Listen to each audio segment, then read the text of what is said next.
Hey, there What's he up, is. man? How you doing, brother? I'm excellent. How about yourself? Good to see you. Good You evening out too. there. Thanks for joining us, everybody. And I'd like to introduce myself. My name is Randy Gill. I'm the president and CEO of Their Opportunity. And this is our first chat in our series called Opportunity Talks. And I'm really honored to introduce our first guest.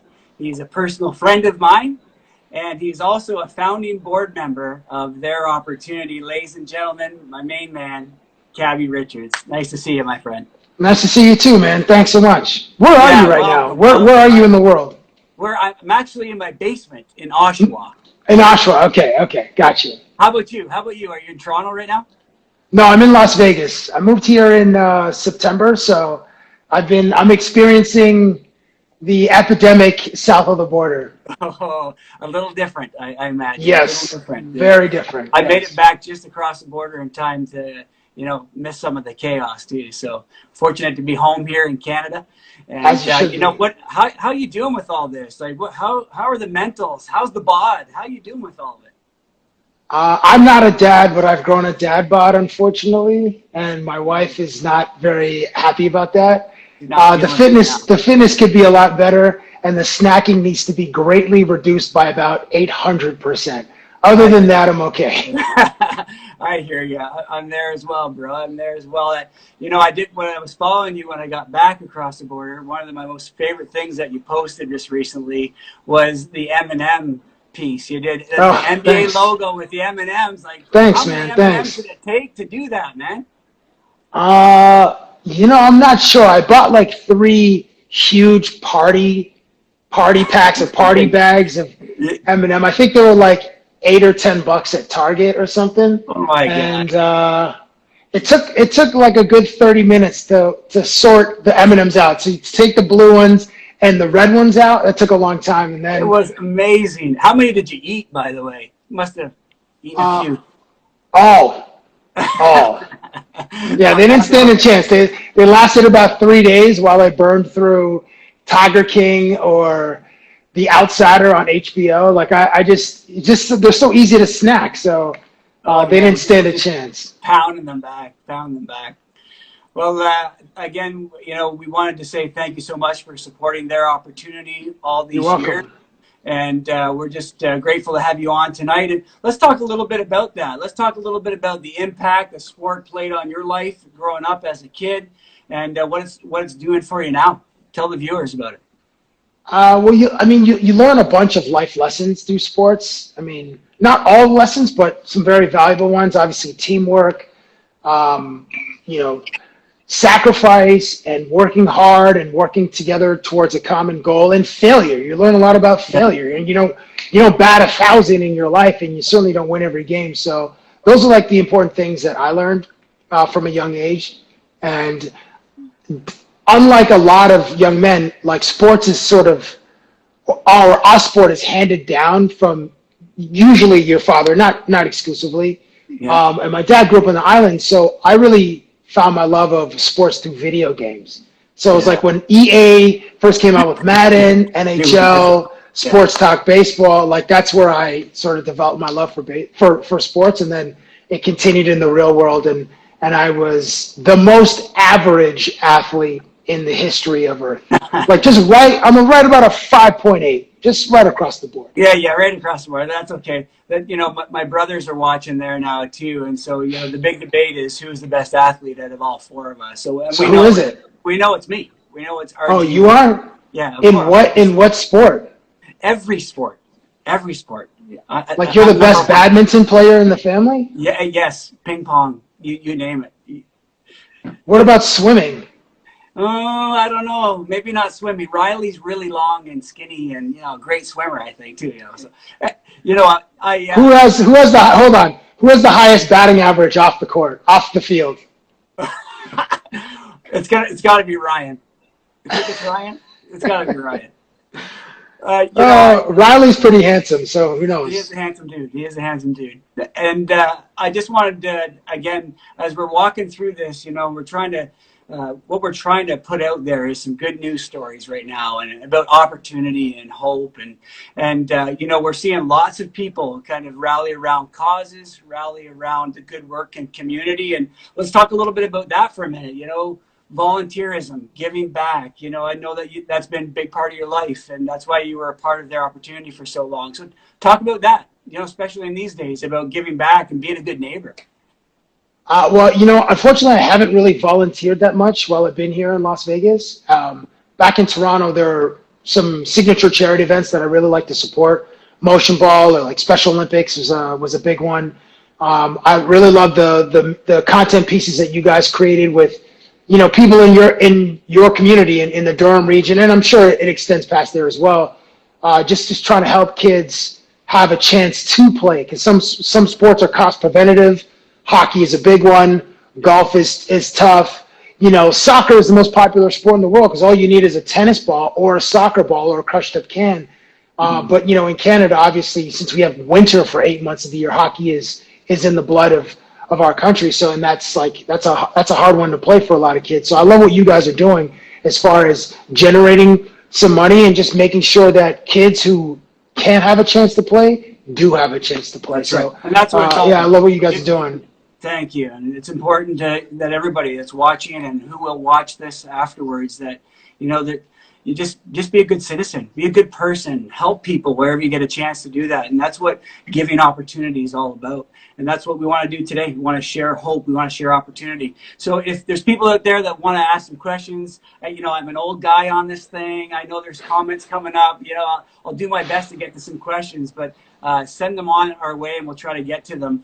I know that one of the questions that everybody always is going to ask Cabs is favorite interview. Yeah, there it is right there. Who was your favorite interview of all time?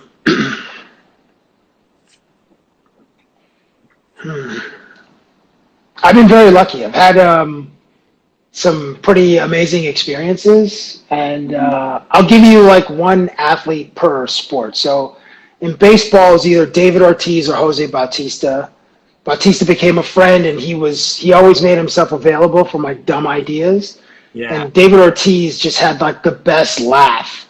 And in our last conversation, it was in his retirement season, or his last season going into retirement, and I brought him a bag of candies, like those Excel mints, like Winter Fresh. They're blue and they're kind of spherical. They look like Viagra. So I brought him like a huge, when you go to the grocery store, those like transparent bags that you for like bulk. Yeah. So I bought like 20 or 30 packs, emptied them, and I was like, hey, may all your endings be happy. And then he's like, what is that? I'm like, it rhymes with Niagara. And then he laughed so hard. So that was awesome. In hockey, I loved interviewing either my baby bro Mike Richards or Ryan Getzlaff, both very close friends, and they basically let me do anything. I pushed the limits as far as I could, like pressing my nose against like eyebrows and like putting like my mouth like here while I was talking into their nose. Like breathing out. Yeah. Yeah, just breathe right now. Yeah. Yeah, well, I would if we didn't have to physically distance ourselves. Yes, you would. And then in football, Aaron Rodgers is awesome. He's got a very sharp and dry sense of humor, but he's got quick one-liners. Yeah. And every time I see him, I pitch new ideas to him, and then I pitch, like I write sketches and stuff, and he hasn't said yes to any of them. I'm batting 0 for like 12 with Rodgers. And then in basketball, I really loved interacting with Steve Nash. Again, funny, dry sense of humor, very available, and always went along with my. One time we did this, like we're on this ranch in Arizona, and then he had like a fake pistol, and he was like playing with it. I was like, man, like you can't just point a gun at, even in jest. And that one, yeah, we were doing like a vitamin water commercial or something. But what Kobe did for my career was unmatched. So Kobe was my favorite interview. PJ's my favorite episode ever. Oh, thanks, man. Thanks. Yeah, thank you. Thanks. Another question was, who made you the most nervous? Like in your whole career so far, you're going to interview someone, who made you nervous? Like, oh, I'm going to be interviewing this person or that person. It was Michael Jordan. Okay. It was. I mean, there's Michael Jordan changes the air around you. So it's like when you're in the presence of that level of greatness, and we're of a certain age, so we revere Michael. That's Michael Jordan. You know what I mean? Michael. Yeah. So I met him twice, and both times I was like extremely nervous. And I interviewed Mike Tyson once at his house. I was also very nervous for a very different reason. Yeah. Yeah. Well, I didn't think he was. I mean, I was in his home, so I wasn't fearful. It was just like this guy at one point on planet Earth was the baddest man, like undisputed from like 88 to 92, baddest man in the world. And just looking him in the eyes, I felt a little. I was like, oh, I could feel how my nerves were shaking just looking at him. Yeah. So those were. I mean, whenever I'm in the presence of greatness, it's like I know I have to like step my game up, and I don't have very much time, so I have to like make an impact quickly. So any of the greats, there's from Tony Hawk to Usain Bolt to obviously Michael to who else? I met Jerry Rice once. Like I'm just a little bit. Legends. I gotta the legends. You definitely got to step your game up a little bit.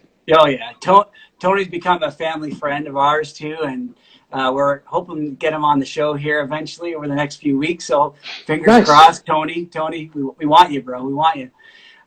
Before we wrap up here, and I don't want to keep you too long, man. We really appreciate you and all you're doing for for their opportunity and for us, and you've left quite a mark on Canada, and we thank you for that. Thanks, man. Nice to see you. This is a message out to Canadians this evening, and that is, what would be your message of hope and opportunity, especially during these times? Share with the viewers. This is my message of hope and opportunity to you. Well, in this specific time, obviously you listen to medical professionals, listen to people who are backed by science and data to stay healthy, stay safe. They're looking out for our best interests. That's number one. And then number two, when we experience our new normal, whatever that looks like, whenever that happens, just remember, like we've taken so much for granted, and now being locked into our homes, we can see like, oh man, like I used to just be able to go outside. That can be taken away from you. So I guess be a little bit more mindful of some of the things we take for granted, and then hopefully that'll change us as people, and we'll be nicer to each other. We'll try to lift each other up a little bit, as they say. A high tide raises all boats. So that would be my message. Great and don't eat full bags of chips. Okay, I do that, but just not the full bag. Put them in a dish and just be satisfied with the dish. Portion control. Portion control. Yes. Like yes. Yeah. Well, again, thanks so much, Cabbie. And before we sign off, I just wanted to let everybody know we will repost some of this and check on our platforms. If you're not already following @ThereOp, do that. We'd really appreciate that. Next week, I've got Bo Levi Mitchell coming on. Nice. Great dude from Texas. He's a great dude, great human being. Looking forward to having him on.